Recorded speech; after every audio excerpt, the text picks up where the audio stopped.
राहुरी तालुक्यातील कोंढवड येथे लोकसहभागातून उभारण्यात आलेल्या भव्य हनुमान मंदिराचा मूर्ती प्राणप्रतिष्ठा, जीर्णोद्धार आणि कलशारोहण सोहळा मोठ्या भक्तिमय वातावरणामध्ये संपन्न झाला। साधू संत आणि महंतांच्या उपस्थितीमध्ये हा सोहळा पार पडला। 3 दिवस चाललेल्या या धार्मिक सोहळ्यामध्ये विविध वैदिक विधी संपन्न झाले। श्री वासना, स्वस्ती वाचन, मातृका पूजन, कंकण बंधन, मंडप प्रवेश आणि अग्निपूजन अशा विविध विधींनी कार्यक्रमाची सुरुवात झाली। स्थापित देवता पूजन, जलयात्रा, वास्तुशांती, स्वप्नन विधी, शांती पौष्टिक होम आणि सायन आरती पार पडली। तर 16 मार्च रोजी शांतीपाठ, देवता होम, महापूजन, पूर्णाहुती आणि कलशारोहण सोहळा मोठ्या उत्साहात संपन्न झाला। या धार्मिक विधींचे पौराहित्य राजेंद्र जोशी, विजय जोशी, बंटी जोशी, अनिकेत जोशी, ओमकार जोशी, सचिन दिघे, बंटू गोंधळी, आकाश जोशी, दीपक कुलकर्णी, गोविंद खरे आणि विकी जोशी यांनी केलं। या प्रसंगी 51 दाम्पत्यांच्या हस्ते होमहवन करण्यात आले।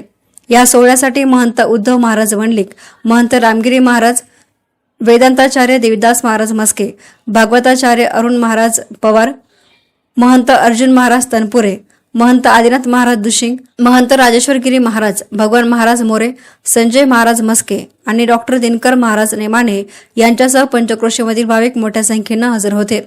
या प्रसंगी सूत्रसंचलन आप्पासाहेब ढोकणे यांनी केले।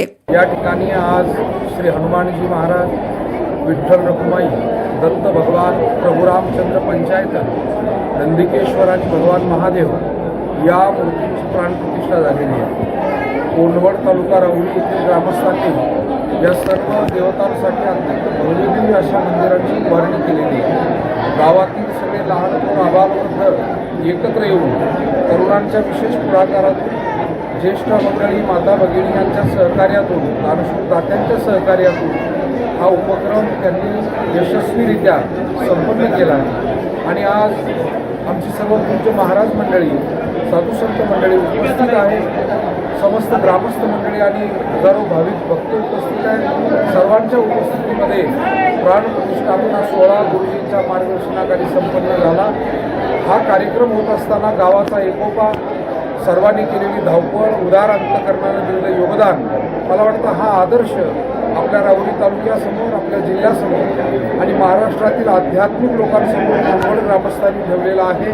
भगवंताचे आशीर्वाद आमच्या कोंढवड ग्रामस्थांना आणि सर्व भाविकांना लाभो अशी या निमित्तानं आम्ही सर्व मंडळी प्रार्थना करत आहोत। या कोंढवड गावी हा जो प्राणप्रतिष्ठा सोहळा संपन्न होतो आहे, या गावातील सर्व ग्रामस्थांच्या सहकार्याने आणि पूजनीय उद्धवजी महाराजांच्या मार्गदर्शनाखाली हा अप्रतिम सोहळा या ठिकाणी संपन्न झाला।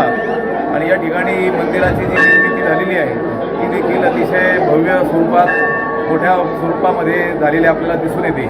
जणू काही गंगेच्या किंवा नर्मदा तटावर असलेलं एखादं प्राचीन मंदिर, त्या मंदिराप्रमाणे हे मंदिर दिसावं असं या ठिकाणी निर्माण करण्यात आलेलं आहे। मंदिरं ही आपल्या धर्म संवर्धनाची, संस्कृती संवर्धनाची केंद्र आहेत आणि हे मंदिर देखील आपल्या धर्मप्रचाराच्या आणि संस्कृती प्रचाराच्या दृष्टीनं पुढे पाऊल टाकेल असा विश्वास वाटतो। रामकृष्ण।